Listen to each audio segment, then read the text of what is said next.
Ayo. Assalamualaikum warahmatullahi wabarakatuh. Waalaikumsalam. Kembali lagi di channel El Akbar guys ya. Jadi kali ini kita kedatangan tamu. Tahu. Kawan mungkin Mungkin kawan. Karena apa ya? Karena kita itu kita udah lama gak ketemu. Ini kawan saya udah berapa bulan ya kita nggak ketemu. Kita sebelum bulan puasa kita ketemunya. Iya. Hampir 4 bulanan kali ya. 4 bulan. Karena terakhir ketemu tuh kita pas waktu mau ke Bandung. Nah, mungkin nanti kita akan diperjelas lagi tentang perjalanan kita ya guys. Nah, mungkin coba bisa diperkenalkan dulu. Ya, perkenalkan, nama saya Randi Mardika, temennya El Akbar ini. Nanti Abai aja, Abai karena aja. itu hanya sebatas nama channel. Ya, Abai mungkin ya. Gimana ini buat mulai dari mana? Perkenalkan kan apa sih latar belakang?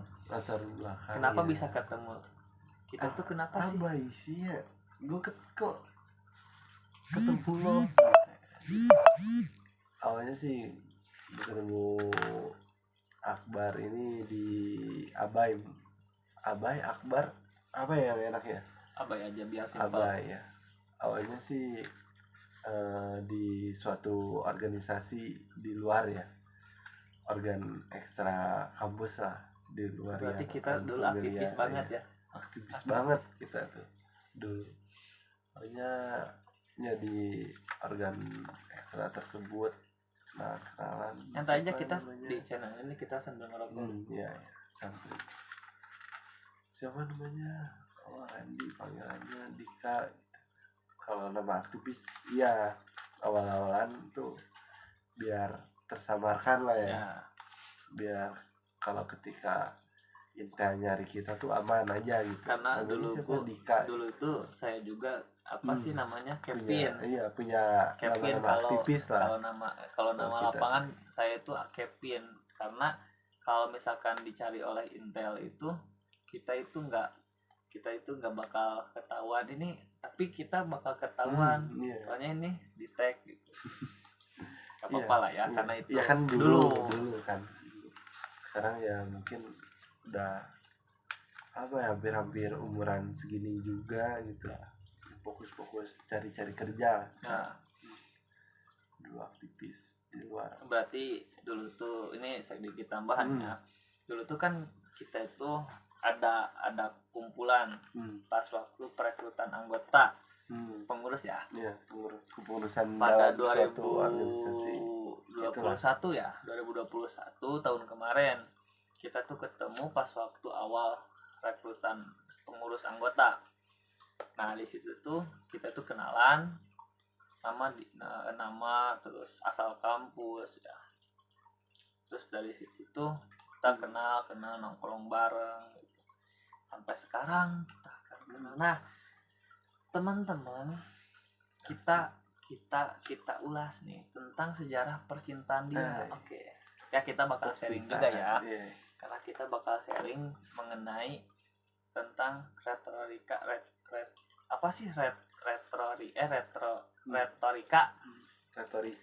percintaan. Bagaimana kisah percintaan di dunia aktivis ini? Apakah selayaknya orang-orang biasa atau beda gitu? Karena yang saya rasakan itu ketika saya bercinta, saya mempunyai suatu hubungan sama pacar yang sama halnya dengan latar belakang saya yang dulu bisa dibilang sering turun aksi demo, aktivis banget lah ya. Ya, bisa dibilang gitu. Kita berantemnya itu karena perbedaan pandangan politik. Nah, kita mau tahu nih gimana pandangan Dika terhadap percintaan. Kalau percintaan sih mulai dari mana dulu nih? Nah, mengenal cinta atau emang pacaran? Cinta sih, karena cinta itu menurut filsafat itu beda. Cinta itu kan kalau menurut saya pribadi ya kesalingan satu sama lain kan ya. seperti layaknya kita kepada sang pencipta kan, kita ibadah sebagai apa, wujud kita cinta kepada yang pencipta alam ini gitu. Kita itu pun kita udah diberi nafas, penglihatan ya, alhamdulillah, pendengaran, atau alam ini menyediakan berbagai yang luar biasa gitu. Kesalingan sih kalau menurut Berarti saya pribadi ya. dari satu sama lain mungkin ya. Iya. Berarti itu udah makan cinta. Tapi kalau misalkan dilihat dari faktor fakta sosial, cinta itu tidak hanya dengan pacar, tetapi kita sesama makhluk hidup kita harus saling mencintai, betul kan? Iya, betul. Nah, terus pandangan Dika terhadap salah satu, misalkan ada seorang pasangan, satu pasangan yang dirinya itu bucin banget. Bagaimana tanggapan Dika? Ya kalau menurut Dika pribadi sih ada waktunya masing-masing gitu kan.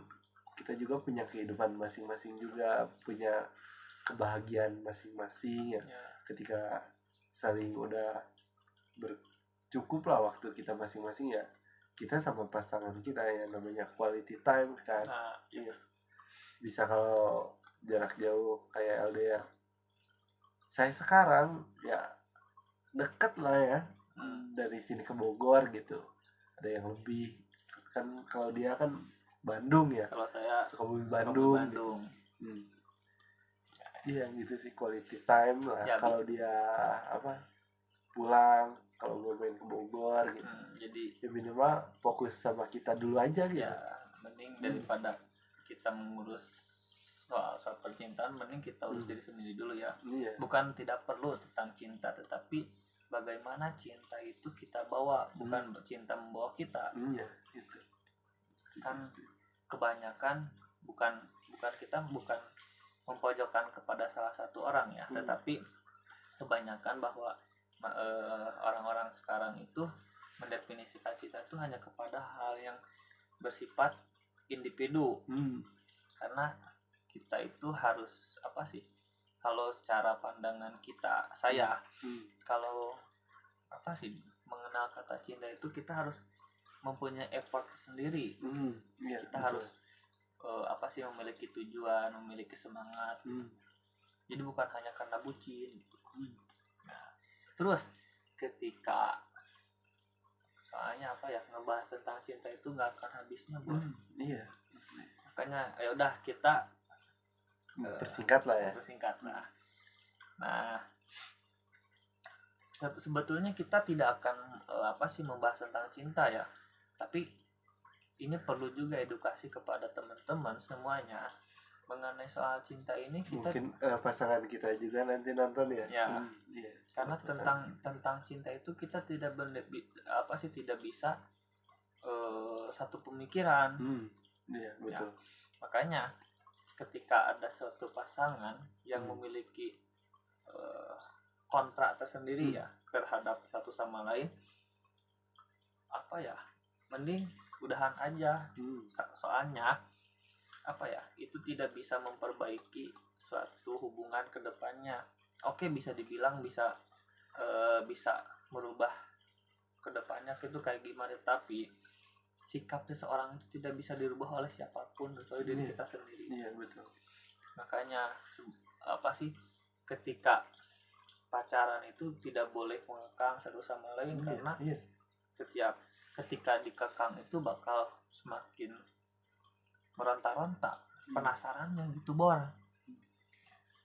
Ya kayak saya sekarang sama pasangan saya, ya udah sok aja gitu. Ketika mau main kemana, yang penting kabar terakhir aja itu sih. Berkabar aja. Berarti harus saling komunikasi pastinya ya. Oke, terus kita ke organisasi ini. Ada hubungannya cinta ke pasangan dan cinta ke organisasi.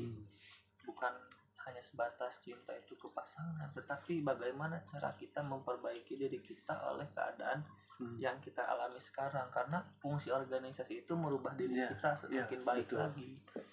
Nah, pandangan Dika melihat organisasi sekarang, orang-orang aktivis luar kampus gimana? Jadi apa ya, kalau sekarang sih aktivis kayak kurang gerak aja gitu. Kayak aktivis orang ekstra lain lah ya, aktivis kampus mungkin ya, kebanyakannya tuh ketika ada isu aja gitu yang sangat disayangkan.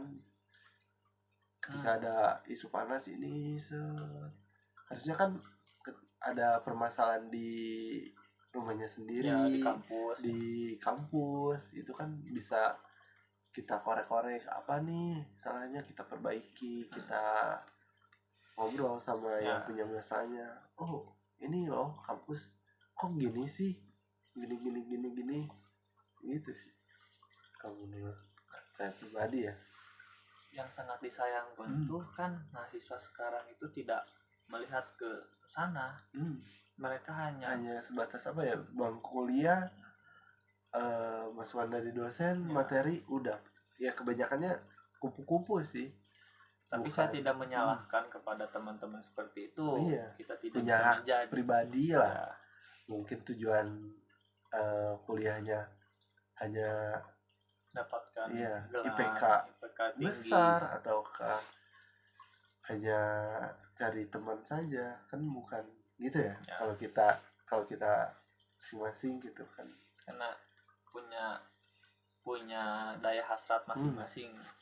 Nah, ketika melihat fakta sosial sekarang, yang sangat disayangkan tuh mahasiswa sekarang tuh hanya melihat betapa ramainya aksi, bukan betapa melihat permasalahan yang disayangkan tuh itu. Karena dulu pas waktu tahun 2020 itu kebanyakan mahasiswa yang turun. Tapi ketika ditanya isu apakah sudah mengetahui apa itu permasalahan, oke, saya respect, saya mengapresiasi kepada mahasiswa yang seperti itu, yang ikut aksi hanya sebatas itu. Tetapi bisa alangkah baiknya isu-isu itu dipelajari terlebih dahulu, dikaji terlebih dahulu. Saya apresiasi kepada kawan-kawan yang turun ke jalan, karena itu sebuah perjuangan juga. Apalagi kan kalau kita turun ke jalan memecahkan suatu masalah, karena dari permasalahan sekarang kebanyakan mahasiswa tidak tahu itu.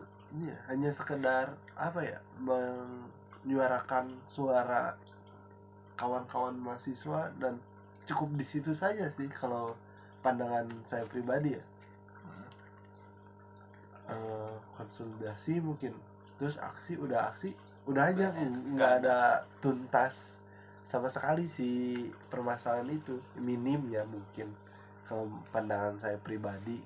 Karena kan sekarang itu saya jadi masyarakat sipil biasa, karena saya tidak terikat oleh organisasi apapun karena sekarang. Jadi saya melihat bahwa mahasiswa sekarang itu loh, kalau aksi itu ikut-ikutan. Ini rame nih. Nah, jadi yang saya takutkan itu ketika ada mahasiswa yang seperti itu terus diambil sama Intel, itu instansi, diambil salah satu oknum. Nah, takutnya itu ditanya dan dia gak bisa jawab. Itu yang takut. Makanya dari itu, ini saran saya kepada teman-teman, ketika ikut aksi itu kita harus kajian terlebih dahulu yang matang. Mengertilah kepada isu tersebut, permasalahan tersebut. Jadi kita sebelum apa tuh kan mengerti dulu, oh ini isunya ini nih, permasalahannya ini gitu. Karena ngelihat zaman sekarang itu banyak digital yang sudah mumpuni ya. Media sosial yang bisa digunakan oleh siapapun. Nah, kita gunakan untuk agitasi propaganda. Ketika aksi itu berlangsung, kita harus kita harus melakukan propaganda itu. Kita harus bisa memainkan media. Jadi wartawan sekarang itu hanya bisa mengangkat tentang kericuhan dan tidak tersampaikan kepada media apakah itu tuntutan kita. Makanya kita mempunyai media sosial itu bisa digunakan dengan sebaik-baiknya gitu teman-teman.